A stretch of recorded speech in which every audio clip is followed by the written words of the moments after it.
എല്ലാവർക്കും നമസ്കാരം.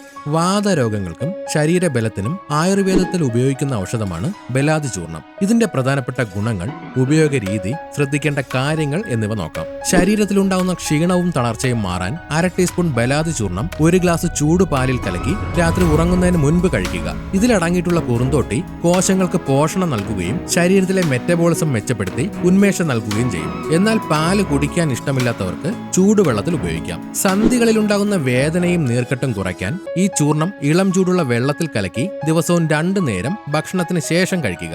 ഇതിന് ശക്തമായ ആന്റി ഇൻഫ്ലമേറ്ററി ഗുണങ്ങൾ ഉള്ളതിനാൽ സന്ധികളിലെ കഫവാത ദോഷങ്ങളെ കുറയ്ക്കുകയും വേദനയ്ക്ക് ആശ്വാസം നൽകുകയും ചെയ്യും. ദിവസവും രാവിലെ ഭക്ഷണത്തിന് ശേഷം 1/2 ടീസ്പൂൺ ചൂർണം അല്പം നെയ്യ് ചേർത്ത് ചാലിച്ച് കഴിക്കുക. ഇത് നാഡീകോശങ്ങളെ ഉത്തേജിപ്പിക്കുകയും കൈകാലുകളിലെ തരിപ്പ്, മരവിപ്പ് എന്നിവ ഇല്ലാതാക്കാൻ സഹായിക്കുകയും ചെയ്യും. പേശികൾക്ക് ബലക്കുറവുള്ളവർക്ക് ദിവസവും ഈ ചൂർണം പാലിൽ ചേർത്ത് കഴിക്കാം. ഇതിലടങ്ങിയിരിക്കുന്ന അമിനോ ആസിഡുകൾ പേശികളുടെ പുനർജീവനത്തിന് സഹായിക്കും. പ്രതിരോധശേഷി വർദ്ധിപ്പിക്കാൻ നെല്ലിക്ക നീരിലോ അല്ലെങ്കിൽ ഇളം ചൂട് വെള്ളത്തിലോ ഈ ചൂർണം ചേർത്ത് രാവിലെ കഴിക്കുക. ഇത് ശരീരത്തിലെ വെളുത്ത രക്താണുക്കളുടെ ഉൽപാദനം വർദ്ധിപ്പിക്കുകയും കോശങ്ങളെ സംരക്ഷിക്കുകയും ചെയ്യും. എന്നാൽ വിട്ടുമാറാത്ത പനിയുള്ള ദിവസങ്ങളിൽ ഇത് ഉപയോഗിക്കരുത്. ഉറക്കമില്ലായ്മയ്ക്ക് രാത്രി ഭക്ഷണത്തിന് ശേഷം 1 ഗ്ലാസ് മധുരം ചേർക്കാത്ത പാലിൽ ഈ ചൂർണം കലക്കി കുടിക്കുക. ഇത് നാഡികളെ ശാന്തമാക്കി സ്വാഭാവികമായി തന്നെ ഉറക്കം കിട്ടാൻ സഹായിക്കും. സ്ത്രീകളിലെ വെള്ളപ്പോക്ക് മാറാൻ ഈ ചൂർണം അല്പം വെണ്ണയിലോ അല്ലെങ്കിൽ കഞ്ഞിവെള്ളത്തിലോ ചേർത്ത് രാവിലെ കഴിക്കുക.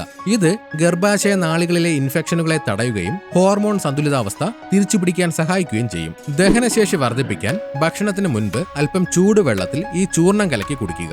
എന്നാൽ കഠിനമായ അൾസർ ഉള്ളവർ വെറും വയറ്റിൽ ഇത് കഴിക്കരുത്. വിട്ടുമാറാത്ത തലവേദനയ്ക്ക് ഈ ചൂർണം ചെറു ചൂടുവെള്ളത്തിൽ കലക്കി പേസ്റ്റ് പോലെയാക്കി നെറ്റിയിലിടുക.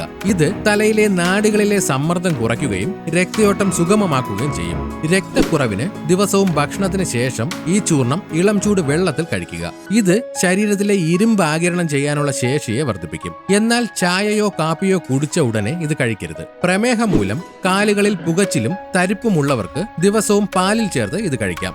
ഇത് രക്തത്തിലെ പഞ്ചസാരയുടെ അളവ് കാരണം നശിച്ചു പോകുന്ന നാഡികളെ സംരക്ഷിക്കും. വരണ്ട ചുമയ്ക്ക് 1/2 ടീസ്പൂൺ ചൂർണം തേനിൽ ചാലിച്ച് ദിവസവും 2 നേരം കഴിക്കുക. ഇത് ശ്വാസകോശ പേശികൾക്ക് ബലം നൽകുകയും വിട്ടുമാറാത്ത വരണ്ട ചുമയ്ക്ക് ആശ്വാസം നൽകുകയും ചെയ്യും. എന്നാൽ കഠിനമായ കഫക്കെട്ടുള്ളപ്പോൾ തേനിന്റെ അളവ് കുറയ്ക്കണം. നടുവേദനയുള്ളപ്പോൾ ദിവസവും വൈകുന്നേരം ഭക്ഷണത്തിന് ശേഷം ചൂടുവെള്ളത്തിൽ ഇത് കഴിക്കാം. ഇത് നട്ടലിലെ പേശികൾക്ക് ബലം നൽകുകയും വാതദോഷം കുറയ്ക്കുകയും ചെയ്യും.